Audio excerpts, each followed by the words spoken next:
Today on Gamers Couch, Raiders of the North Sea. Hello! Welcome to the couch. We're back to normal. Yay! No bumping into things. No things, not people. No bumping into things and not being able to talk. This is. Are you sure? I'm sitting on my. Are you sure about the talking? Yes, I'm sitting. Really? Yes, I'm sitting at my spot. I feel comfortable. It's weekend. Welcome to Board Gaming Podcast with the Hubster, aka Daniel. The what? Hubster. Are you sure that there's no speech impediment? No, it's an endearment. It's just like hubby. You can also say Hubster is husband and Mr. put together. So for you, I'm a tiny moose. Kind of. Small antlers. My name is... What? What? Small antlers. Thank you. No, antlers are here, not downstairs. Here. I see. This is off to a great start of... We're gonna... Since you interrupt my intro, I'm just gonna have it backfire. It's the Viking Age. You. Sheesh. Not Shem. Sheesh. My name is Sarah. I'm the artist behind Pinselgeschichten, owner of this channel, and board game enthusiast, just like sweet hubby, Hubster, here next to me. So today we decided to talk about the third game that was nominated for Spiel des Jahres. We couldn't buy it at the time and have it on the couch before. It was sold out pretty well here. Yeah, so we got it delivered a couple of weeks ago. We played, we have opinions, we like to share them with you, and we go about it pretty much like every week. Rules and gameplay first. We play a few turns, show you how the game plays so that you get an idea on what's in the box. And then we talk about likes and dislikes, have a thumb rating, funny stories and experiences. We'll close out this video. There is no teaser this week because we published this week and the game that we painted was Anachrony. So you were all correct. Now... Are you sure that they were all correct? Do you ask each individual one? And yes, I went around the globe. I see. You didn't ask me yet what I did this week. What was work like for me this week? I asked everybody. I see. Anyway, hello. It's time to talk about rules and gameplay. It's time to raid. Yeah. Not with Destiny and not with any scopes and stuff. On grounds that have battles and things. No, we're at the Vikings. No, yes, it's the Viking Age. There's only so many full automatic rifles in the Viking Age. Oh, thank God there were none. Now, please, do the talking. Raiders of the North Sea, or as this is the German version, you will get a lot of German lessons because everything on the board is in German. And you have to tilt your head to be able to read it. But we'll try our best to confuse you with our language. So, Raiders of the North Sea is a worker placement game in which you are a bunch of Vikings trying to impress the chieftain and to, raid, because that's the thing Vikings do all the time. It's just driving around, raiding, instead of cruising. Sailing. This game has essentially two big things that you can do if it's your turn. You can either work and prepare for the raiding, which happens on this side of the board with your little worker, and everybody starts with one. That's making a lot more sense once we get into a turn. And then on the other side of the board, so past this, I think it's water, bluish line. I think I set up one meeple wrong. It goes here. Sorry. Are you sure? Yes, give me the manual. I will look while you do the thing.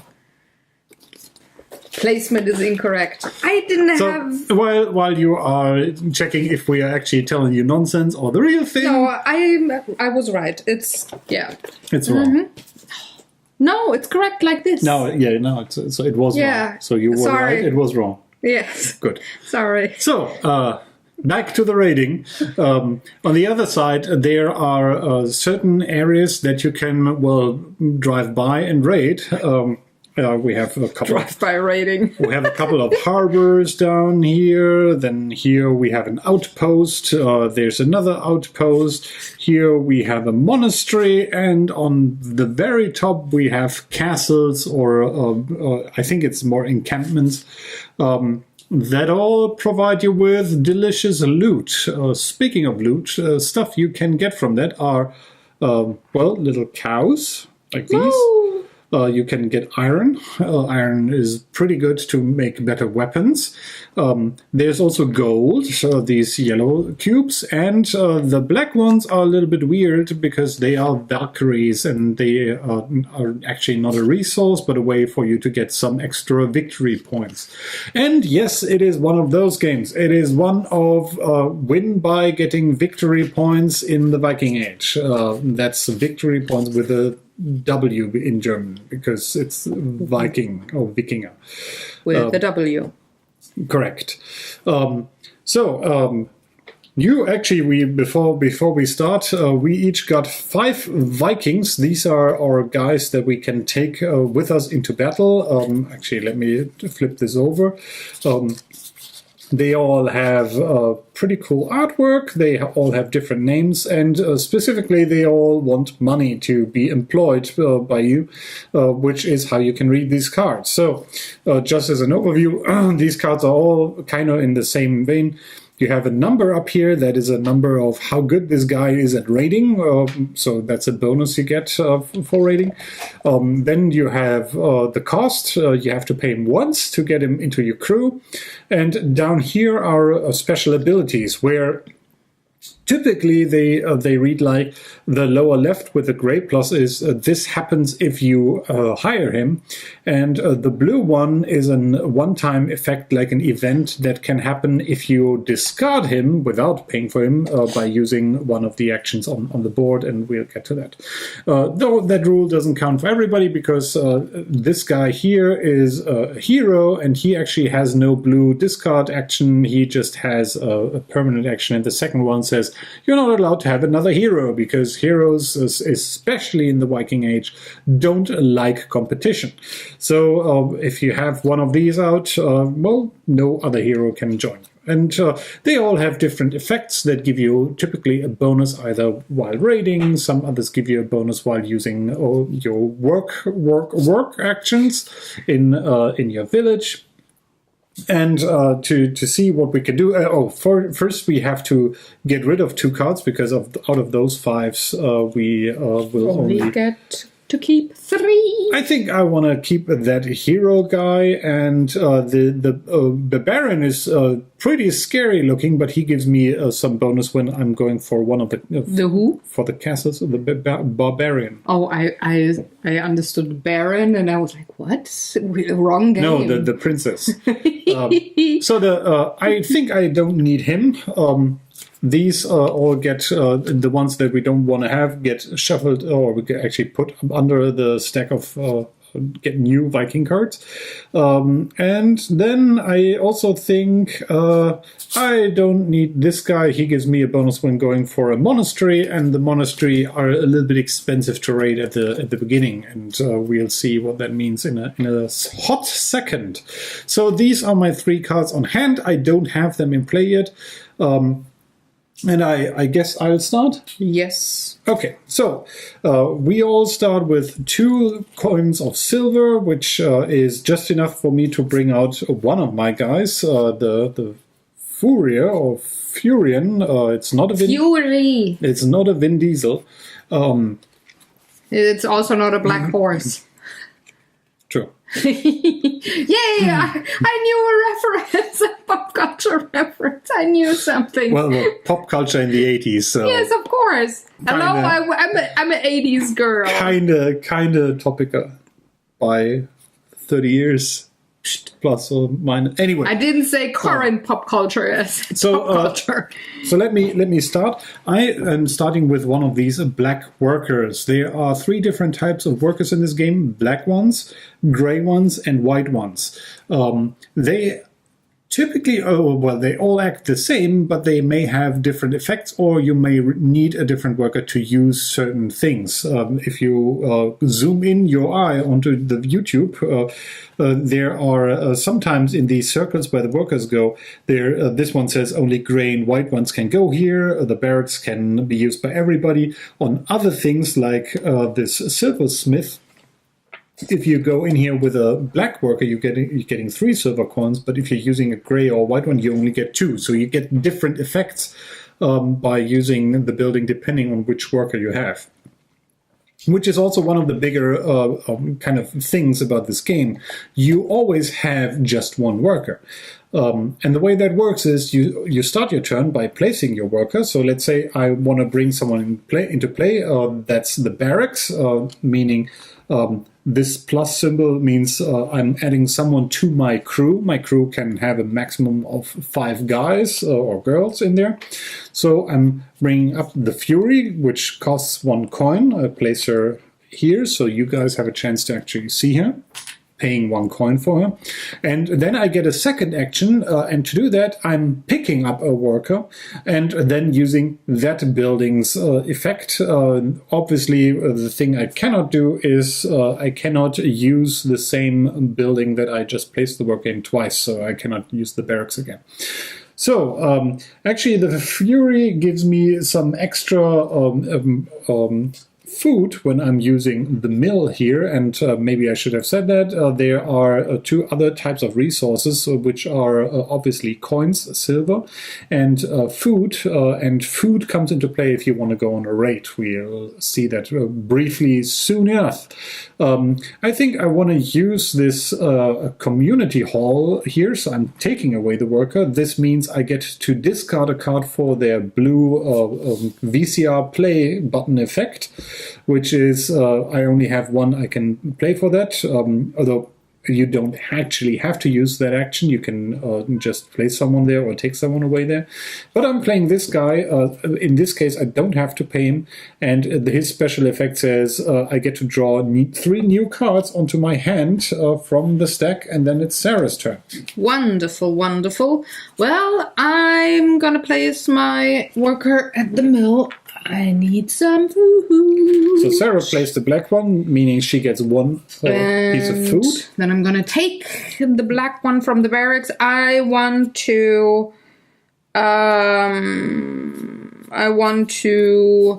have a French dude with me, and he is the Maraudeur. Okay. And he is worth 2 coins, and his special is that I get 1 victory point if I raid an outpost, which is totally awesome. Okay. Yeah. I'm going to place my guy onto the silversmith to get 3 more silver. Hi-ho, silver. And then, well, we got to get all the guys in here. What can I? What? We got to get all the horses into this game. And then I'm using the mill, and because I have the Fury, I get 1 extra, so I'm getting 2 pieces of food. By the way, food and silver are restricted in this game. You can only have a maximum of 8, and that also counts for cards in your hand.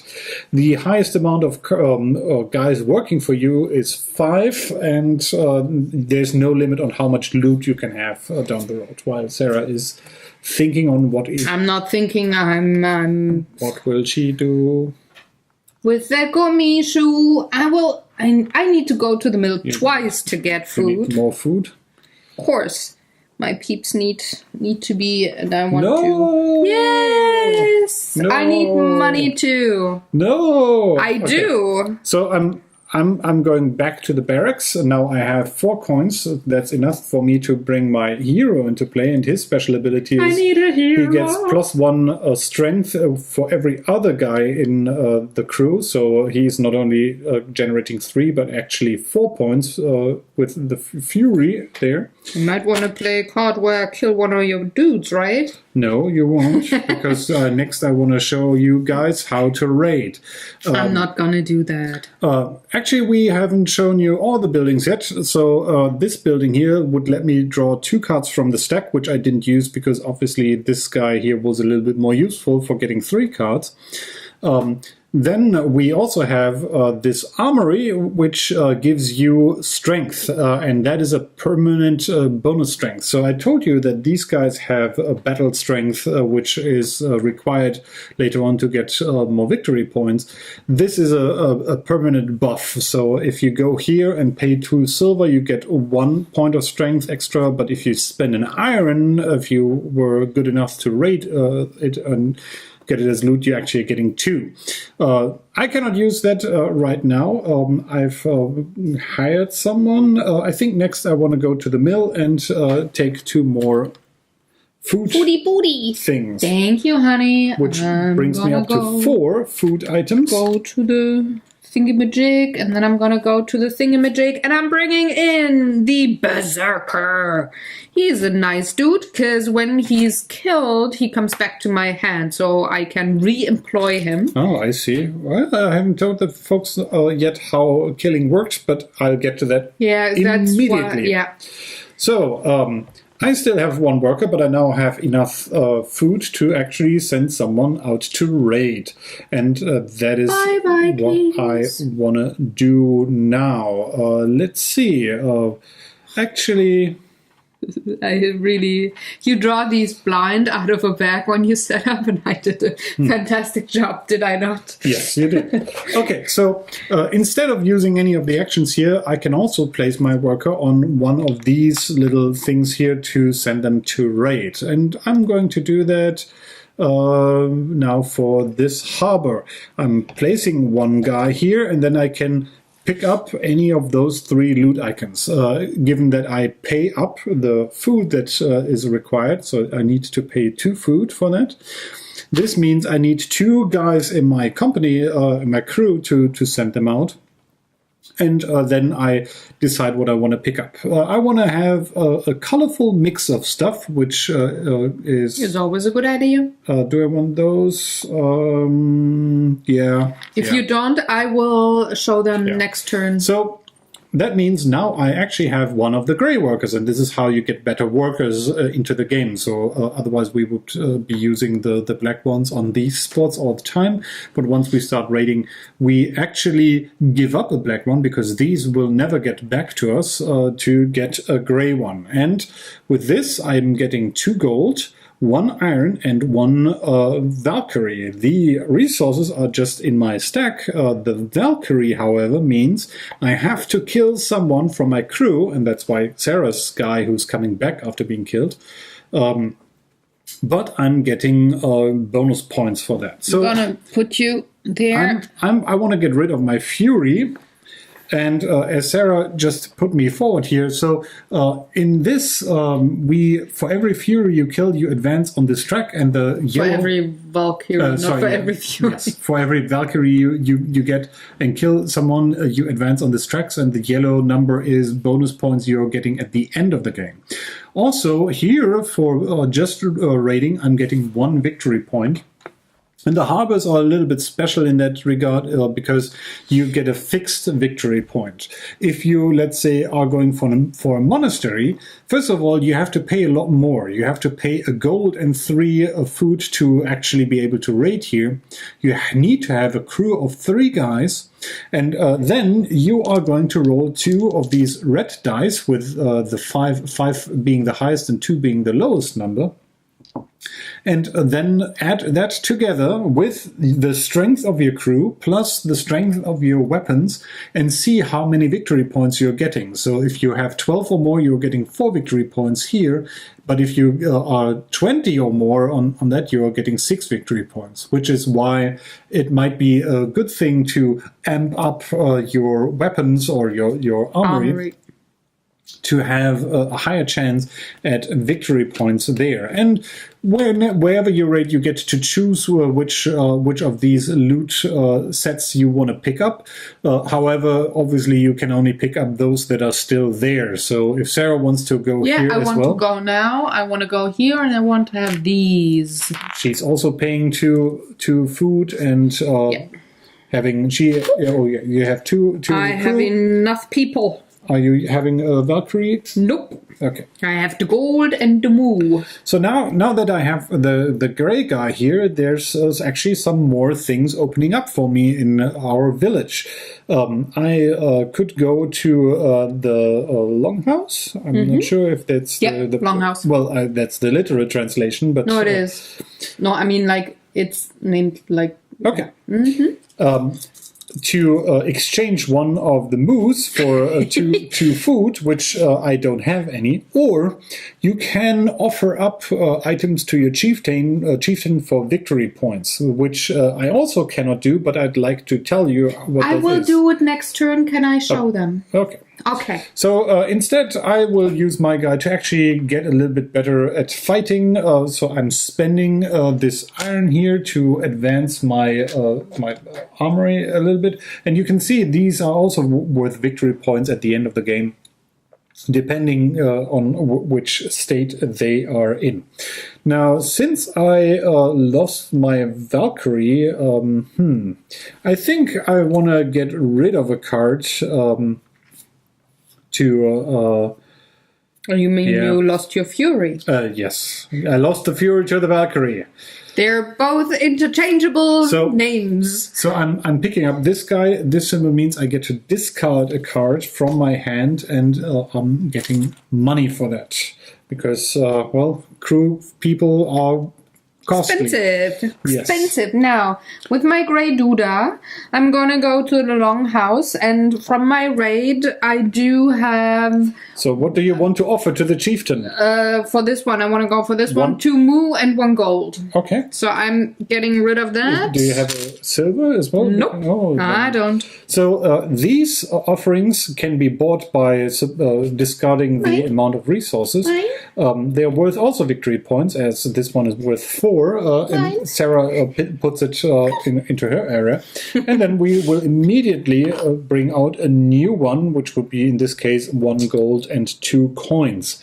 And then which brings me to the point of, actually, when does this game end, now that you've seen pretty much everything that's going on here? Well, the game ends if either the last one of these offerings is brought to the table, or if all the Valkyries are removed from the board. And it doesn't matter if someone maxes out here on 7 Valkyries. As soon as the last one of these pips is not on the board anymore, the game ends. Or if there's only one of these castle points left, so if the other 5 are raided.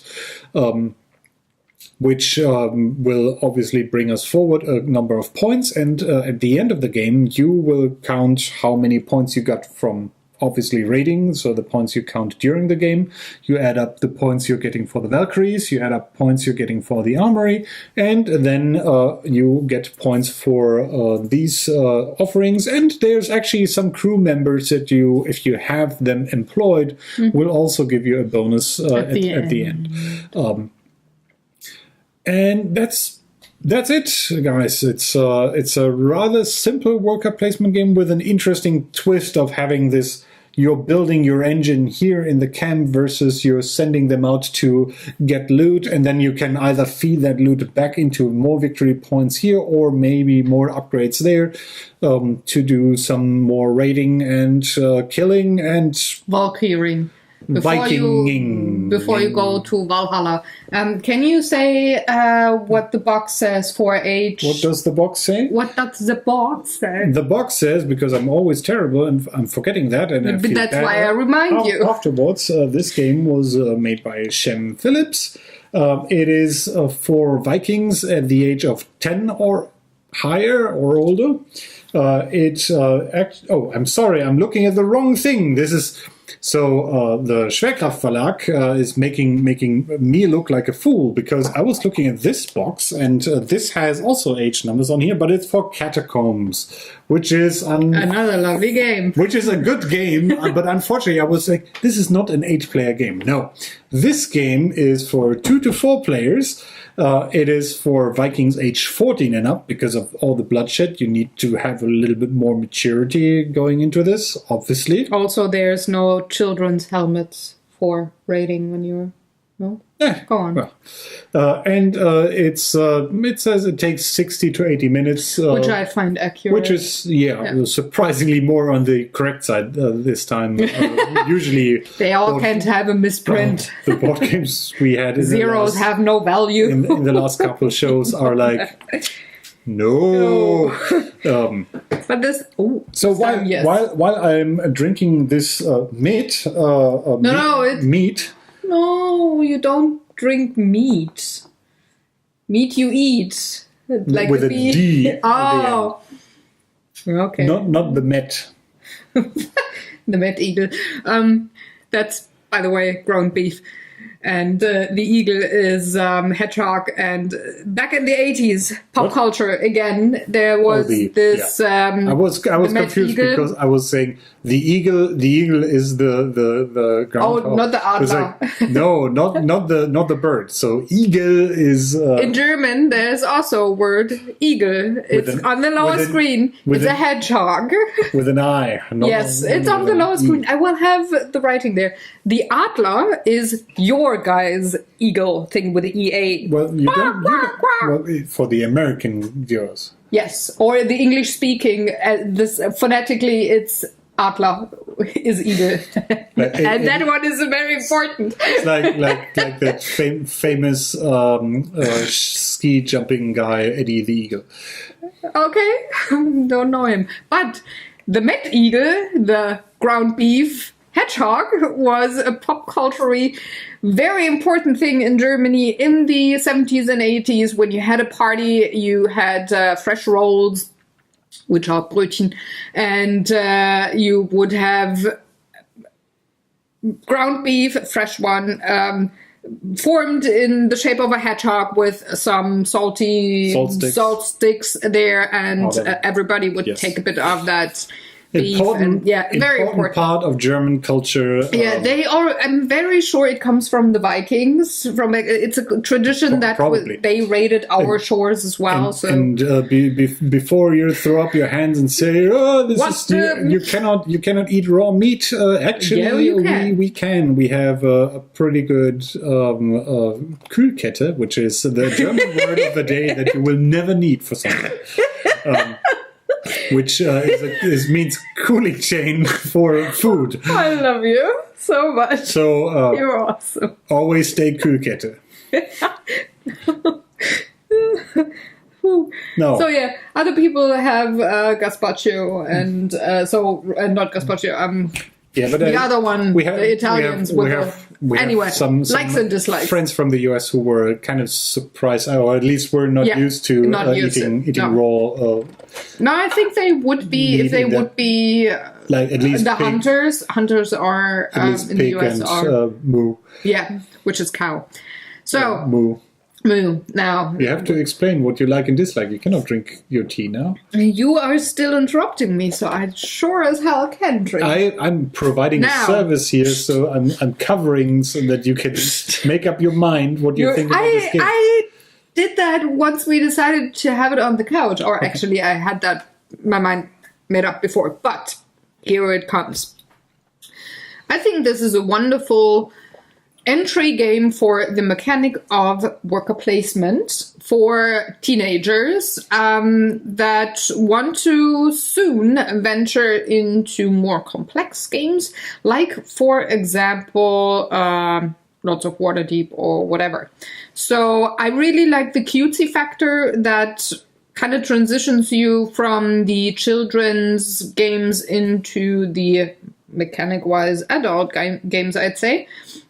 So I think this is really geared for families with young teenagers and people like us who really appreciate goofy artwork and very much like colorful boards when the theme does.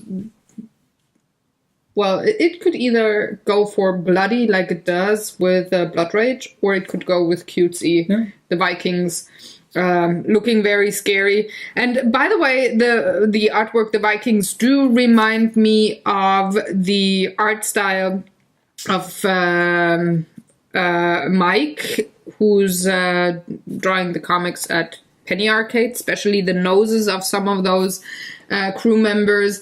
I definitely saw Jim Dark Magic in there. So I wonder if the artist is also reading Penny Arcade, maybe got inspired there, or I don't know, or if it's just a coincidence. I think they're different enough, but definitely they have. I don't know. It's just called like a hyper realistic art style, which is like it's not entirely realistic, but the head shapes and stuff are certainly more exaggerated. Yeah, and they're just very. They use very simple shapes to have the heads and stuff. So hyper-realistic is actually photorealistic. So it's very, very much not that. I'm not. I have no clue what I'm talking about. No, it's just a certain. It's an exaggerated shape. So with this Duda here, for example, he has the very wide triangle, so the baseball court for his body, and he has a very elongated. Are you screwing up my camera? We're holding both. Anyway, I like the art style. It's very cute. It makes me giggle, and I think it will feel good with. I'm so pretty with. Teenagers who maybe are into comic style or comics anyways. So I think it fits there well just looking at the game.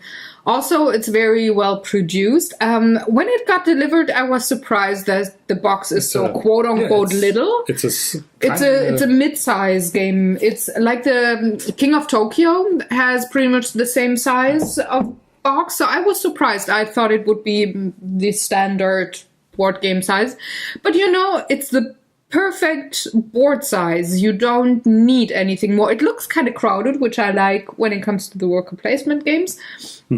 But it's since they used quite the clean iconographic stuff here, it doesn't look crowded, it doesn't look overwhelming. It's the colors they chose for the little loot thingies and the shapes, it all fits very well together, and you can distinguish things easily, but still you just need the smaller board. Coming to the mechanics and stuff, I think it is a very well balanced classic worker placement game. But the little twist that comes with it are the Valkyrie.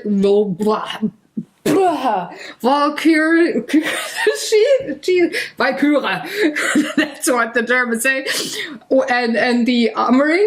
So it sounds like we're spitting or we're yelling, but it's actually just anyway. I like that part, that twist of the worker placement game, and I like that there's also engine building with it, with that lower part here. I was about to say this is not a deck building game, but it has an engine building feel similar to a deck building game by virtue of what of these guys, which Vikings you bring into your crew, which special abilities you want to have. Some are better at raiding certain places than others, and do you want to kind of min-max your crew for that. Grab a couple of Depending points. on how lucky you are with drawing. And going there, or do you want to stay a little bit longer here and work to get a even better crew, and then go for the higher target or higher value kind of things, whilst also deciding. Do you even want to spend iron for getting better combat results or rating results, or do you want to spend that iron here down to get victory points directly by making offerings? Also, I have to say, while that it's, I don't think it's terribly new, but it's a nice change to that worker placement formula. Is the part here where you place your worker and then you take a worker, and that's what determines what you can use, which has a more interesting aspect to it than the typical stuff where you just place down your worker, and if someone took your spot, you cannot use it anymore. Here it's a little bit more devious, because if someone took a spot that you want to use, that's not that much of a problem. But sometimes you come into this weird situation where the order is important, where you want to pick up some silver first and then go to the barracks. But if someone is already placed this guy there, you don't have enough money to go to the barracks first, so that kind of screws up your turn in a different way. But with the place a worker and take a worker, this really avoids getting you to the point where you're frustrated, where you cannot do something.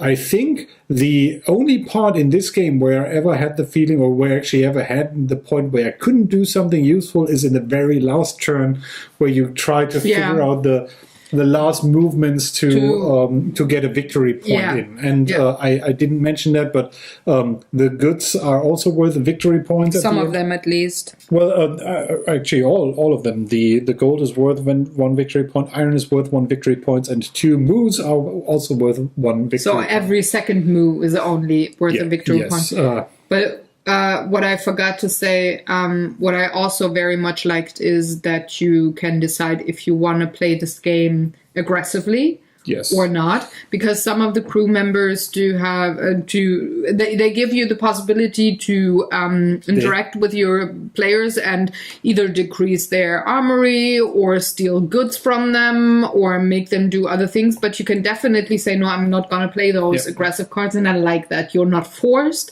but you definitely can. So depending on how well your spouse behaved throughout the week and how lovely they were, you might want to play a bit less aggressively and be the nice person, or not. Also, that is actually something that changes with how many players you play this with, because there are cards in here that have an effect, like if you go to the event place and use the card as an event and not hire him, every other player has to give you a piece of food, which is obviously a different amount of food you're getting in a 4-player game versus a 2-player game. So that those interactions sometimes become a little less valuable. Then again, others become more valuable. As you said, there's an interaction card that may lower the armory, and as you've seen, the armory positioning gives you victory points at the end of the game. And in a 2-player game, it is sometimes more valuable to use that, because it immediately pulls your direct opponent away from you. While in a 4-player game, you can only target one of the other players. So yes, you can be a dick to one player, but you would only use that really if someone's directly ahead of you, and that would get you closer point-wise. Yeah, or maybe just in the last round to get them below that spot, maybe, or something. To mess that up. I like that you're not forced to play aggressively against others, and you can definitely win just as much. And you have to decide how you want to use that crew member anyway. Exactly. So in the beginning, when you choose your 3 people to start with, you could say right away, okay, I'm going to go aggressively, or okay, I'm not. So I like that. The interaction parts are also only punishing to someone who has something in that regard. So if someone doesn't have any food, you cannot take it from them. If someone is not spending iron or money to increase their armory, that also won't change something. But there's also not a lot of secrecy. Obviously, you're not showing what cards you have on hand and what Vikings are coming in. We also played, and I think that's what the rules say, that once you pick up one of these, you flip them over so that someone else does not. Well, they can, if they're paying attention, they can get a feeling. Yeah, but only a feeling. They cannot tally up. They can tally up if you have it open, and then maybe target you on whatever. So the thing that's actually surprising, or that seems to be out of place for this type of game, a worker placement game with engine building and stuff, are dice. That being said, I don't mind them at all in this game. It's yes, were sometimes and this is almost we're going to talk about that later, where you roll your dice and you're not exactly getting what you want, but nicely put. Since you have other means to amp up your kind of rating abilities, the dice are just the kind of, let's see if I go for the lower or the higher value of points, or I can risk it, or I can stay a little bit longer at home, get better crew members, or try to upgrade some other things. So it's luck here is a valid course of action that can bite you if it happens to be so, but you can actually try to catch up a little bit with that by saying, you know what, I'm going early. I'm going underprepared and hope that I have a good die roll and then get at least the number of points that I want. You always get the resources, so no raid is in vain. No. So if you can pay, you can get stuff, and maybe as a bonus, you get some victory points too. Yeah. So shall we rate? Sure. Not raid. Rate. Raid. 1, 2, 3. Yeah, thumbs up. This gets a thumbs up specifically from me under the aspect of seeing this as a family oriented game with some pretty meaty mechanics in there. It's certainly not too light, and it's a game that is interesting to play over again and just try different strategies. I would assume that if you're playing with more than 2 players, which we haven't had a chance yet, but I would assume that things get a little bit more crowded. Yeah, and maybe a bit more chaotic here in there, but in other terms, it could help you out over here if there's more spots that have a dude. Sometimes, and that transitions very smoothly into funny stories and experiences. Sometimes with the order thing that he said earlier, I had trouble to have the perfect turn quite often with only 2 players because we didn't have too many dudes down here. So I sometimes needed 2 turns instead of just 1 to do what I wanted. And that could definitely change if you have more players that would then have dudes on other spots, so you can be more efficient than... You always have the same amount of dudes in the village. Yeah, but doing some things... for example, there was nobody here, and I needed to do 3 things pretty much, but there was nobody there, so I either had to put somebody there and then do not do the second thing, or I could I just couldn't do very many things because there was nobody on that spot. And there will be somebody at that spot because other players will have their dudes on there too and rotate through things. Yeah, but what I was saying, it's always the guys you have on there, the amount of workers in the village, it does not increase. So if you're unlucky, even in a 4-player game, it could end up with someone, if the player just ahead of you or in front of you is placing the guy not where you need it, you are always screwed in that regard. But what I can see is if you're playing with multiple players, that the harbor fills up way faster, that you're a little bit you're forced into diversifying or into choosing a different role earlier than the others,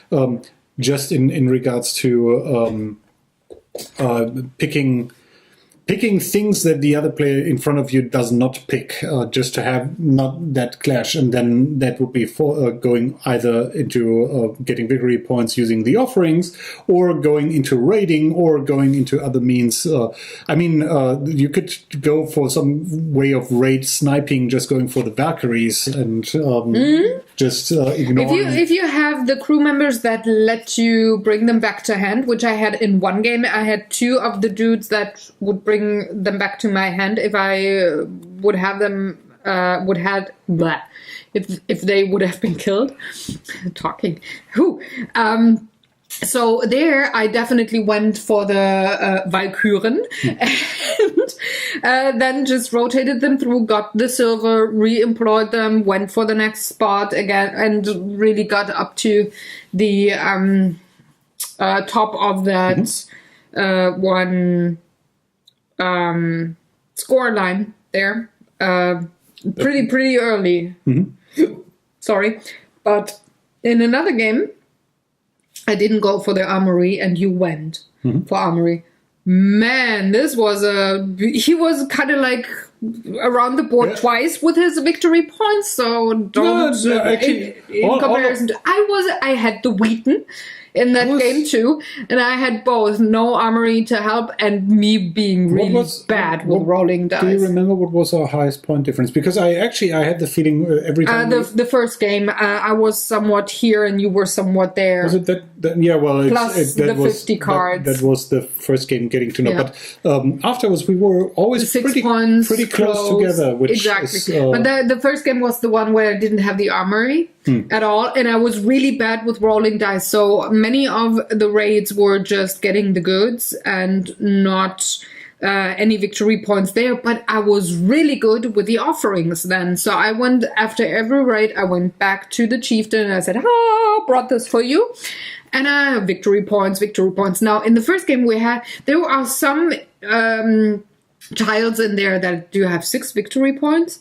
And these were the 2 last ones that we put on the board. So I only got the cheapies, and that didn't really help there. But we didn't look through the stack how high the numbers would go before we played. So I didn't know that I thought 4 and 5 would be cool. I had a couple of 5s.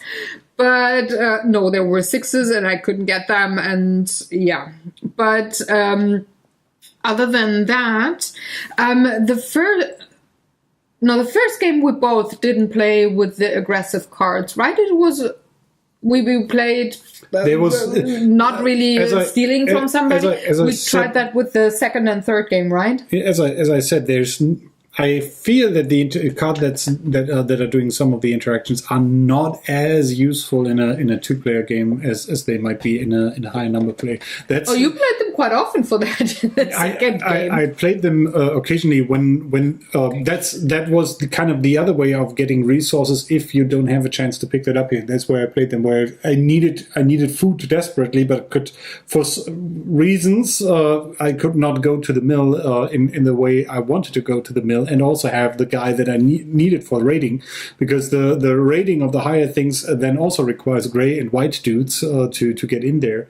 And that's a weird thing that always happens in this. It's like, okay, I can do the thing. I don't have the right dude. I can get the resources to do the right thing in the next turn. But if I get the resources the way I can with this, I end up with a worker that does not allow me to go where I want to raid, which is a different kind of infuriating. You kind of have to hope that I play a worker that you could use. You did that accidentally in one of the turns. I was thinking about how can I keep my white dude and still get those things.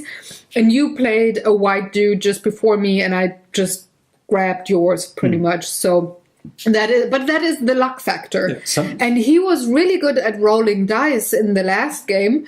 You were having quite let's put it this way. There were 2 turns where you sucked bad and you didn't get any victory points. I have my moments. Yes, of course. Where I'm rolling a 10. I'm so proud of you. Mm-hmm. And then he sometimes has really I have a 32. It's like, You only needed 14 to get the highest that was points. because it's like, what the heck? I enjoyed that second game a little bit more, but because I went full on. Okay, I want to get a full crew or that was as the good as a aggressive crew. one, yeah. And actually, in that one, I was setting up my crew with the starting hand. I was lucky enough to get, I think, 2 who gave me bonus advantages for raiding outposts.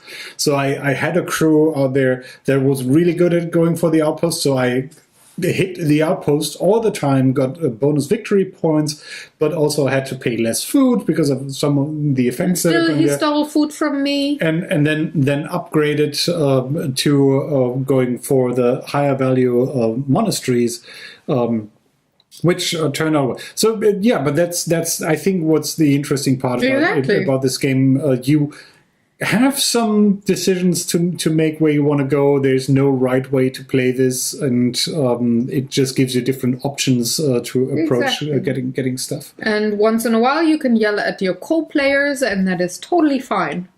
Like, I wanted to go there. Really? Good. Yeah. Nice. Although that actually, at least to me, maybe again a 2-player thing that doesn't happen in a 4-player thing. But it was quite rare that things on the raiding board were taken away. Oh, I just didn't say anything quite a couple of times. It was just like, I was raiding and I didn't there was because I was pretty much right behind you. I couldn't overtake you to get to the spot first. Every house I went to, every door was still closed. No one camping in the building. Oh, that's another battleground. So anyway. My love, do the outro. I think we said enough about this wonderful game, and it's time to go food shopping and then do some gaming. I think it's a lovely game. Actually, the thing that we haven't, I think, talked about very deeply is like how the theme reflects in all of this. But I think it's feasible. It explains the building part good enough. The artwork does the rest for getting you immersed. Yeah, and your rating. I mean, it's come on. It's not like Blood Rage kind of thematic where you have these cool monsters and powerful Vikings and Asgardian gods. He's very powerful. Don't say he's not powerful. Yeah, it's a bit more abstract, but I have to say I think this is still a lot more thematic than, let's say, something like Lots of Waterdeep. Yeah. Or can be. Depending on how your imagination works, how well you can bring things to the table. With that being said, thanks for joining us. If you enjoyed this, you can see us again maybe next week, or peruse our by now extensive library of us doofing around on camera in one of the lists, either the YouTube playlist or the geek lists on Board Game Geek for this. You can also find the other show involving Sarah and a good friend of ours, Tina, where they draw art based on board games or based on how we did terribly at board games. It's therapy session post gaming. Should be draw for therapy instead of draw for initiative. Now, who gets to go to therapy first? We draw for initiative. And while doing that, you can give this a thumbs up. It's much appreciated. We are also fine if you thumb it down if you really didn't like what you've been seeing here. I mean, unlike me, you don't have to see it every day. Thank you. I'm talking about myself. Oh, it was not clear. And I wish you a very good rest of the weekend. And by I, he means we. See you in Valhalla, Witness me. So here's a little bonus German lesson of that. Yeah, please. So whale in German is Wal, which is pretty much exactly the start of Valhalla or Valhalla. Which, if you've seen movies like Finding Nemo or the Dory, Finding Dory, you might get why we are saying here, which is, I think, the appropriate term for this is how it's pronounced. For how warriors go into. Imagine Those big dudes with the helmets and everything ready to raid. So we're coming to, and then what? Oh, if we paint this, there might be a dory somewhere hidden in the painting. And yes, we are terrible people for being culture insensitive. We knew already. It's probably called German. Yeah.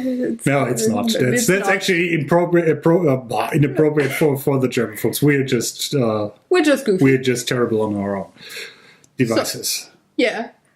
Oh, let's go. Goodbye. Goodbye. Bye bye. Tusen tack.